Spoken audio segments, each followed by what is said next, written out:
ಮಾದಕ ವಸ್ತುಗಳ ಬಳಕೆ ಮನುಷ್ಯನ ಮೇಲೆ ವ್ಯತಿರಿಕ್ತ ಪರಿಣಾಮ ಬೀರುವ ಜೊತೆಗೆ ನೆರೆಹೊರೆಯ ವಾತಾವರಣವನ್ನು ಕಲುಷಿತಗೊಳಿಸುತ್ತದೆ ಎಂದು ಆಲೂರು ಠಾಣೆ circle inspector RM Mohan Reddy ಹೇಳಿದರು.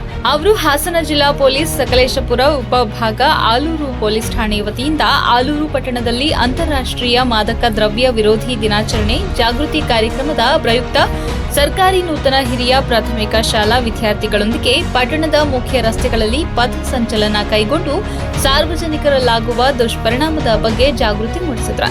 ಭವಿಷ್ಯತ್ತಿನ ಉತ್ತಮ ಪ್ರಜೆಗಳಾಗಲು ಹಾಗೂ ಉತ್ತಮ ಸಮಾಜ ನಿರ್ಮಿಸಲು ವಿದ್ಯಾಭ್ಯಾಸದ ಕಡೆ ಹೆಚ್ಚು ಗಮನ ನೀಡಬೇಕು. ಯಾವುದೇ ಕಾರಣಕ್ಕೂ ಮಾದಕ ವಸ್ತುಗಳ ವ್ಯಸನಿಗಳಾಗಬಾರದು. ಕುಟುಂಬದ ಮೇಲೆ ಗಂಭೀರ ಪರಿಣಾಮ ಬೀರುವುದರಿಂದ ಮಾದಕ ವಸ್ತುಗಳಿಂದ ಅತ್ಯಂತ ಜಾಗೃತರಾಗಿರಬೇಕು. ಸ್ವಸ್ಥ ಸಮಾಜದಲ್ಲಿ ಆರೋಗ್ಯವಂತ ಜೀವನವನ್ನು ನಡೆಸಬೇಕು. ಮಾದಕ ವಸ್ತು ವ್ಯಸನ ಎಂದರೆ ಒಂದು ರೀತಿಯ ಮಾನಸಿಕ ಕಾಯಿಲೆ. ಮಾದಕ ವಸ್ತುಗಳ ಸೇವನೆಯಿಂದ ಮಾನಸಿಕ, ದೈಹಿಕ, ಸಾಮಾಜಿಕ, ಆರ್ಥಿಕ, ಭೌತಿಕ, ನೈತಿಕವಾಗಿ ವ್ಯಕ್ತಿಯ ಮೇಲೆ ಪರಿಣಾಮ ಉಂಟಾಗುತ್ತದೆ. ಶಾಲಾ ಮಕ್ಕಳು ತಮ್ಮ ಓದಿನ ಜೊತೆಗೆ ಕಾನೂನಿನ ಅರಿವು ಬಹಳ ಮುಖ್ಯ. ಪ್ರತಿಯೊಬ್ಬ ವಿದ್ಯಾರ್ಥಿಗಳು ಕಾನೂನನ್ನು ತಿಳಿದುಕೊಂಡು ಇತರರಿಗೂ ಅರಿವು ಮೂಡಿಸಬೇಕು ಎಂದರು. ಶಾಲಾ ವಿದ್ಯಾರ್ಥಿಗಳಿಗೆ ಪೊಲೀಸ್ ಠಾಣೆ ಕಾರ್ಯವೈಖರಿ ಬಗ್ಗೆ ಬೋಧನೆ.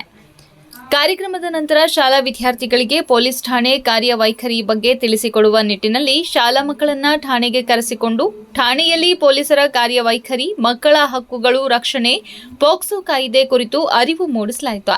ಕಾನೂನು ಗೌರವಿಸಿ ಪಾಲಿಸುವವರು ಮತ್ತು ಸಂವಿಧಾನದ ಆಶಯಗಳಿಗೆ ತಕ್ಕಂತೆ ನಡೆದುಕೊಳ್ಳುವವರಿಗೆ ಕಾನೂನಿನ ರಕ್ಷಣೆ ಸದಾಕಾಲ ಇರುತ್ತದೆ. ಸಮಾಜದಲ್ಲಿ ಉತ್ತಮ ಹೆಸರು ಮತ್ತು ಗೌರವ ಸಲ್ಲುತ್ತದೆ ಎಂದು ಎಎಸ್ಐ ಅನಂತ್ ಮಕ್ಕಳಿಗೆ ತಿಳಿಸಿಕೊಟ್ಟರು.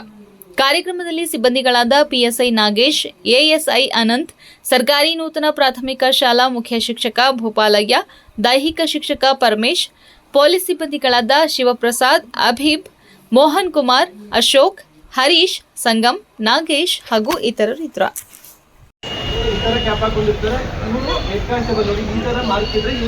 ಸಂಗಮ್ ನೀವೆಲ್ಲದಕ್ಕೂ ಹೇಳ್ಬೇಕು. ಕಾರ್ಯಕ್ರಮ ಈ ತರ ಪಟ್ಟಿ ಹಾಕೊಂಡಿರ್ತಾರೆ. 3 ಪಟ್ಟಿಗಳದಿರೋದು